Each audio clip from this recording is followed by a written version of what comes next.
শাস্ত্রী।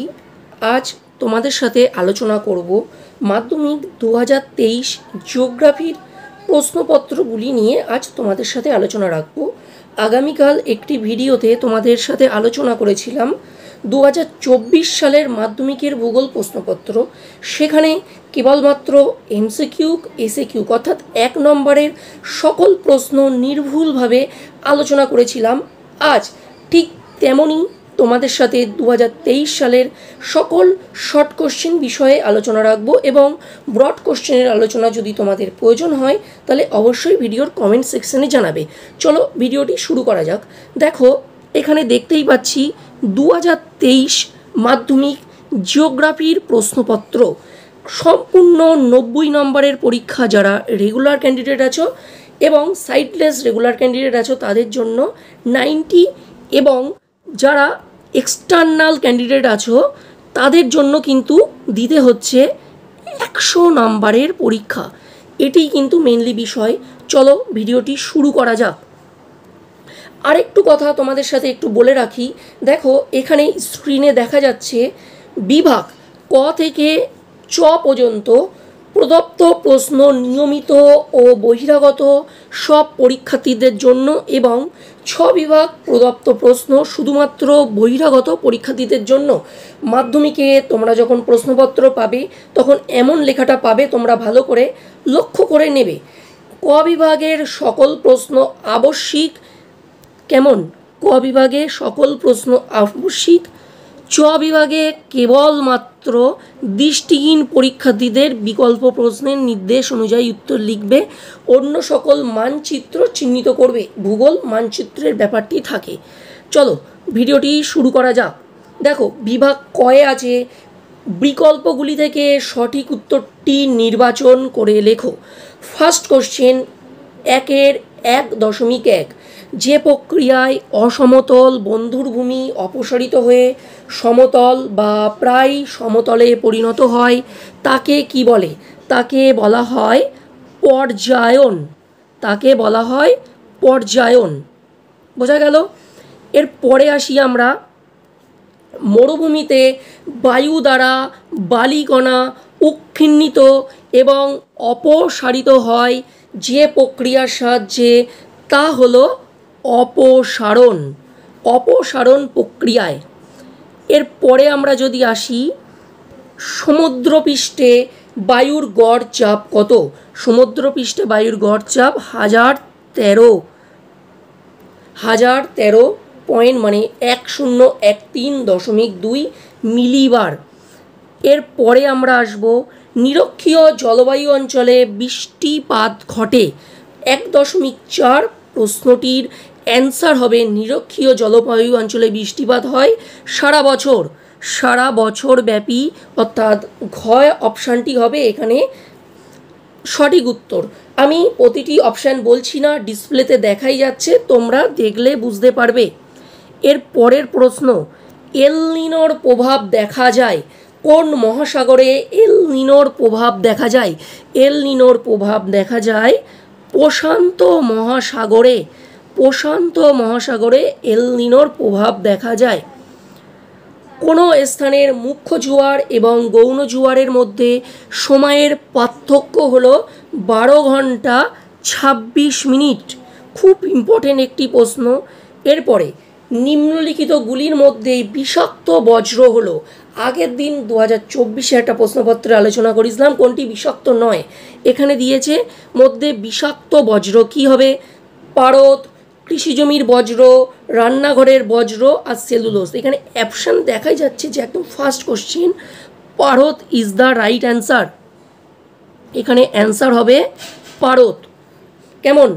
এর পরের কোশ্চেন আছে বর্তমানে ভারতের অঙ্গরাজ্যের মোট সংখ্যা কয়টি?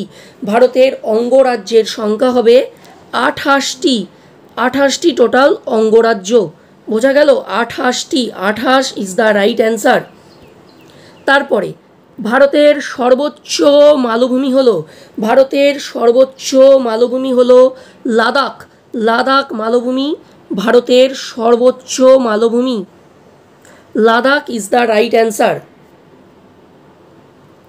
এরপর গঙ্গা নদীর সাথে যমুনা নদীর সঙ্গম নিম্নলিখিত স্থানে মানে গঙ্গা নদীর সাথে যমুনা নদীর সঙ্গম নিম্নলিখিত স্থানে অবস্থিত হয়।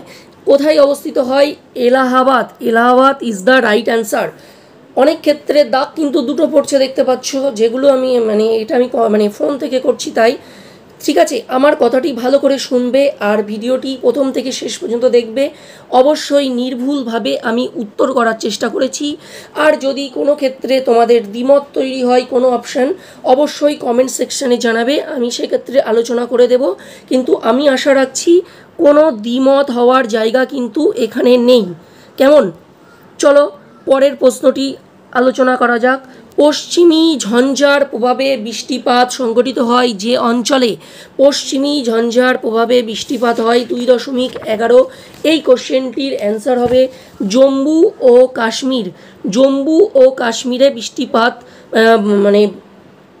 পশ্চিমী ঝঞ্ঝার প্রভাবে বৃষ্টিপাত হয়। এর পরের আসছি, ভারতে কফি উৎপাদনে প্রথম স্থানাধিকারী রাজ্যটি হলো Karnataka. Karnataka is the right answer. ভারতে বেসরকারি উদ্যোগে বৃহত্তম লোহা ইস্পাত কারখানা হলো? বেসরকারি উদ্যোগে নেওয়া হয়েছিল tata iron and still plant. Tata iron and still plant is the right answer. কেমন? এর পরের প্রশ্ন, 74 M/7 মানচিত্রে সংখ্যাসূচক স্কেল হলো 1:50,000 বা 1:1,50,000 ইজ দ্য রাইট অ্যান্সার। এর পরের প্রশ্ন আলোচনা করা যাক। দেখো, বিভাগ ক্ষয়ে বলা হয়েছে নিম্নলিখিত বাক্যগুলি শুদ্ধ হলে পাশে সু লিখবে ও অশুদ্ধ হলে পাশে অ লিখবে। আমি এখানে কেবলমাত্র টিক ও ক্রস চিহ্ন কিভাবে দেখাবো, এই রকমভাবে আমি তোমাদের দেখাবো, দেখে নাও। যদি শুদ্ধ হয় তাহলে টিক দিয়ে দেখাবো, আর যদি অশুদ্ধ হয় তাহলে এভাবে ক্রস দিয়ে দেখাবো, যাতে তোমাদের বুঝতে সুবিধা হয়। চলো শুরু করা যাক। দেখো, বলছে মেরু অঞ্চলে হিমরেখার উচ্চতা 0 মিটার। এটা কি ঠিক? হ্যাঁ, মেরু অঞ্চলে হিমরেখার উচ্চতা অবশ্যই সেখানে 0 মিটার হয়। তাহলে 0 মিটার বা 0 metre is the right answer. তাহলে এখানে হবে 0। আন্টার্কটিকা অঞ্চলে ওজোন গহ্বর দেখা যায়? অবশ্যই আন্টার্কটিকায় একমাত্র ওজোন হোল বা ওজোন গহ্বর দেখা যায়। তারপরে চিনুক ফ্রান্সের মধ্য দিয়ে প্রবাহিত একটি উষ্ণ বায়ু? না, চিনুক একটি উষ্ণ বায়ু নয়। কেমন? এর পরে আসছি, সূর্য ও চন্দ্র যখন পৃথিবীর সাথে এক সমকোণে থাকে তখন সিজি কি হয়? এটিও কিন্তু ভুল, তাই এখানে ক্রস হবে। এর পরে আসছে, দূষিত বাতাসকে স্ক্যাবারের সাহায্যে পরিস্থিত করা হয়? হ্যাঁ, দূষিত বাতাসকে কেবলমাত্র স্ক্যাবারেই পরিস্থিত করা যায়, এটা হবে রাইট। এরপর আসছি, ভারতে বৃষ্টির জল সংরক্ষণে অগ্রণী রাজ্য হলো কেরল। তাহলে কেরল কি সঠিক? না, কেরল হবে না, কেরল কিন্তু ভুল। কেমন? এখানে তামিলনাড়ু অ্যান্সারটি ঠিক হতো। উপগ্রহ চিত্র ব্যাখ্যার জন্য কম্পিউটারের ব্যবহার অবশ্যই উপগ্রহ চিত্রের জন্য কম্পিউটার কিন্তু অবশ্যই প্রয়োজন, ফোনের মাধ্যমে হবে না। কেমন? চলো পরের প্রশ্ন শুরু করা যাক।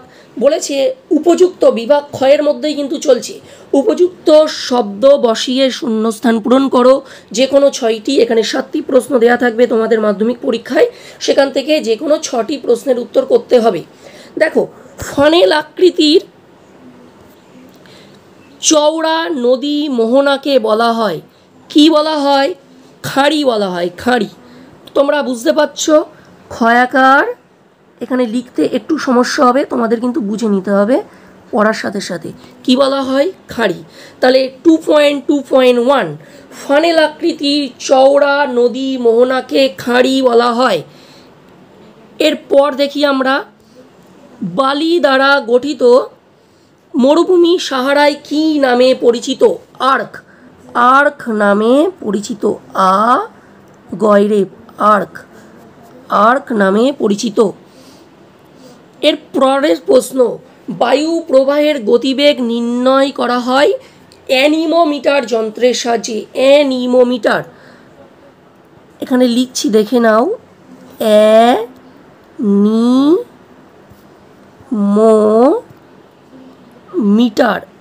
মিটার, অ্যানিমোমিটার যন্ত্রের সাহায্যে।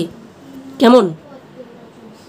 এর পরের প্রশ্ন, ড্যাশ স্রোত সমুদ্রতলের উপরিভাগ দিয়ে প্রবাহিত হয়? উষ্ণ সমুদ্র স্রোত। তাহলে কোন স্রোত? উষ্ণ, হস্যৌ পেটকানা মধ্যাহ্ন শয় নয়, উষ্ণ সমুদ্র স্রোত। কেমন? উষ্ণ সমুদ্র স্রোত। এর পরের প্রশ্ন, মালাবার উপকূলের উপহ্রদগুলিকে স্থানীয় ভাষায় কি বলা হয়? স্থানীয় ভাষায় বলা হয় কয়াল। কয়াল ইজ দ্য রাইট অ্যান্সার। কয়াল, ক অন্তস্থয় আকার ল, কয়াল। কেমন? এর পরের প্রশ্ন, জোয়ার বাজরা রাগি প্রভৃতি ফসলকে একসাথে বলা হয় millet. Millet is the right answer. এরপর ভারতীয় মহাকাশ গবেষণা সংস্থাটি ড্যাশ স্থানে অবস্থিত? অ্যান্সার হবে বেঙ্গালুরু। খুব ইম্পর্টেন্ট একটি প্রশ্ন, Bengaluru is the right answer. Bengaluru, বয়কার ময় গয়াকার Bengaluru, Bengaluru is the right answer. এরপর মরুভূমিতে যে শুষ্ক নদী উপত্যকা দেখা যায় তার নাম কি? দেখো এখানে বলেছে একটি বা দুটি শব্দে উত্তর দাও, যে কোনো 6টি। আমি এগুলো লিখছি না, বা যতটা সম্ভব লিখে দেওয়ারও চেষ্টা করব, তাহলে হয়তো তোমাদেরও সুবিধা হবে। মরুভূমিতে যে শুষ্ক নদী উপত্যকা দেখা যায় তাকে বলা হয় ও আদি। ও আদি, ও আদি, ওয়াদি ইজ দ্য রাইট অ্যান্সার। সম্পৃক্ত 2.3.2, সম্পৃক্ত বায়ুর আপেক্ষিক আর্দ্রতার পরিমাণ উল্লেখ করো। 100%। সকল সময় সম্পৃক্ত বায়ুর আপেক্ষিক আর্দ্রতা হবে 100%। 100%। পৃথিবী বিখ্যাত সামুদ্রিক মগ্নচড়ার নাম হলো grand bank. Grand bank is the right answer. Grand, গয়রাপালা আকার দন্তান নয় রয়, গ্র্যান্ড, বয়জাপালা আকার উময় গয়, grand bank is the right answer. তারপরে গাঙ্গেয় সমভূমি নবীন পলিমাটিকে কি বলা হয়? খাদার বলা হয়। খাদার, ভাঙড়, খাদার, এগুলো কিন্তু মনে রাখতে হবে। ভাঙাড়, খাদার, এগুলো খুবই ইম্পর্টেন্ট। ভারতের কোন রাজ্য চা উৎপাদনে প্রথম স্থান অধিকার করে? মনে রাখতে হবে, এখানে দার্জিলিং কিন্তু হবে না, আসাম হবে right answer. Assam, Assam is the right answer. কেমন? এর পরের প্রশ্ন, 2011 খ্রিস্টাব্দে জনগণনা অনুযায়ী ভারতের সাক্ষরতার হার কত? 74.04 ইজ দ্য রাইট অ্যান্সার। এর পরের প্রশ্ন, ভারতের কোনো স্থানে ভূবৈচিত্র্যসূচক মানচিত্র প্রস্তুত করে survey of India? SOI is the right answer, survey of India. এরপরে দেখো, বাম দিকের সাথে ডান দিক মিল করো, মানে বাম স্তম্ভর সাথে ডান স্তম্ভ মিল করো। দেখো এখানে দেখা যাচ্ছে বাম দিকে লেখাটা তোমরা পড়তেই পারছো, কালবৈশাখী, আরাবল্লী, শ্রীগণ ভ্যালি ইক্ষু গবেষণা কেন্দ্র। ডান দিকে আছে বেঙ্গালুরু, লখনৌ, পশ্চিমবঙ্গ, রাজস্থান। খুব পরিষ্কারভাবেই বোঝা যাচ্ছে। দেখো কালবৈশাখীর সাথে সম্পর্ক আছে, কিন্তু এখানে কালবৈশাখী হবে পশ্চিমবঙ্গ। আরাবল্লী পর্বত হবে, আরাবল্লী পর্বতের সাথে আসবে রাজস্থান। সিলিকন ভ্যালির সাথে হবে বেঙ্গালুরু, ইক্ষু গবেষণা কেন্দ্র লখনৌ। খুব সোজা ছিল, আমি করিয়ে দিলাম। এখানে কিন্তু সম্পূর্ণভাবে 1 নম্বরের সকল প্রশ্ন কিন্তু আলোচনা করা হয়েছে। এর পরবর্তীতে আছে বিভাগ গয়ে 2 নম্বরের প্রশ্ন, তারপরে বিভাগ ঘয়ে আছে 3 নম্বরের প্রশ্ন, আর বিভাগ উমাতে আছে 5 নম্বরের প্রশ্ন। এরপরে মানচিত্র আছে। আমি সবটাই কিন্তু আলোচনা করে দেব পরবর্তী ভিডিওতে। কেমন? তোমাদের যদি প্রয়োজন থাকে 3 নম্বরের প্রশ্ন তোমরা কমেন্ট সেকশনে জানাবে, আমি আগেও বলেছিলাম। আর আমাদের চ্যানেলে যারা নতুন আছো তারা চ্যানেলটি অবশ্যই সাবস্ক্রাইব করো ও পাশে থাকা বেল আইকনটি প্রেস করো। আমি এর পরের স্টেপে আলোচনা করব 2 নম্বরের প্রশ্ন, আর 3 ও 5 যদি তোমাদের প্রয়োজন থাকে দেন আমি তারপর আলোচনা করব। তোমাদের প্রয়োজন না থাকলে আমি সেক্ষেত্রে সাজেস্টিভ আলোচনা করব, সবটা করব না, তোমাদের কমেন্টের উপরে নির্ভর করে। আজকের ভিডিও এই পর্যন্ত, দেখা হচ্ছে পরবর্তী ভিডিওতে। সকলকে থ্যাংক ইউ, ধন্যবাদ ভিডিওটি প্রথম থেকে শেষ পর্যন্ত দেখার জন্য।